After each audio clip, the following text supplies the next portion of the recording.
Islamic banking में पैसों का इस्तेमाल रखना, लेना देना वो सही है, कुछ लोग डिपॉजिट के तौर पर रखते हैं, पहले शायद ये जाहिद साहब भी यही बात कर रहे थे। तो इसमें गुजारिश ये है कि सर कि यहाँ पे ना बहुत सारा मामला खराबी पैदा करता है कि कुछ लोग कहते हैं ये पुरानी बोतल नया काम, कुछ लोग और वो होते हैं जो इस काम के वो तहकीक नहीं रखते। आप लोगों का एक बोर्ड है जिसने इसमें तहकीक बहुत ज़्यादा की है, आपने जामिया रशीदिया में भी आपकी टीम ने बहुत ज़्यादा उसमें किया है। जो आम फहम आदमी है वो एक दूसरे को ऐसे अल्फाज अदा कर देता है जिसमें शकूक का इजहार हो जाता है, और जैसे कि ज़्यादातर लोग हमारी ताजर बिरादरी के मुसलमान हैं यहाँ पे, और वो अल्लाह से जंग में कभी खुश नहीं है और वो करने में कभी राज़ी नहीं है। तो जो काम आलिम का है, जो काम मुफ्ती का है सर, वो आपके तरफ से अगर आता है तो यहाँ पे तमाम ताजरों को उसकी तसल्ली हो जाती है। तो अब गुजारिश ये है कि क्या ये पैसे बैंकों में रखना कैटेगोरिकली सर, क्या वो दुरुस्त है इस्लामिक बैंकों में और कन्वेंशनल बैंकों में और उसमें, और अगर कुछ बैंकों में इबाम है तो मेहरबानी करके अगर उनके कोई प्रोसीजर्स में इमाम है तो उसको भी कैटेगोरिकली सर क्लियर करें। जज़ाकल्लाह। जज़ाकुमुल्लाह।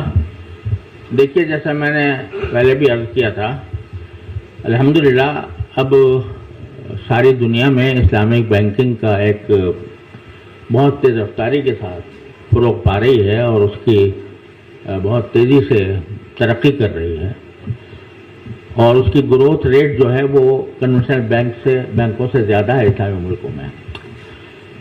तो बात यह है कि उस इस्लामी बैंक के तरीक़ेकार को एक मर्तबा तय कर दिया गया कि किस तरीक़ेकार से वो काम करेंगे, और उसके लिए एओफी की जो शरिया काउंसिल है मैं उसको चेयर करता हूँ, और उसमें 20 मुल्कों के उलमा भी शामिल हैं।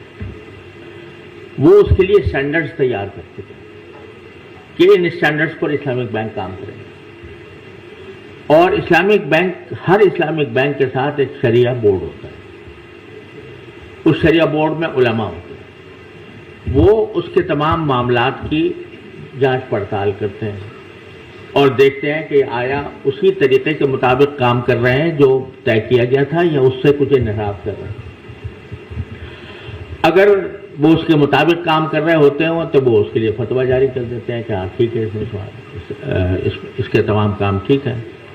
अगर कहीं वो गलती देखते हैं तो जितनी गलती की वजह से जो अमाउंट कमाई गई है उसको वो अलग करके उसको चैरिटी में दे देते हैं, क्योंकि नाजायज़ तरीके से आ गई थी। इस तरीके से अमल हो रहा है। पाकिस्तान में अल्हम्दुलिल्लाह जितने इस्लामी बैंक हैं वो सब तकरीबन एक ही पैटर्न पर काम कर रहे हैं।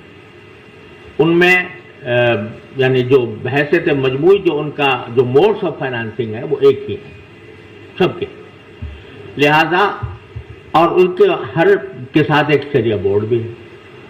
तो अल्हम्दुलिल्लाह मैं बहैसियत मजमूई ये कह सकता हूँ कि अगर कोई मुसलमान किसी इस्लामी बैंक में डिपॉजिट रखता है, उस पर उसको मुनाफा मिलता है तो वो इंशाअल्लाह उसके लिए हलाल है।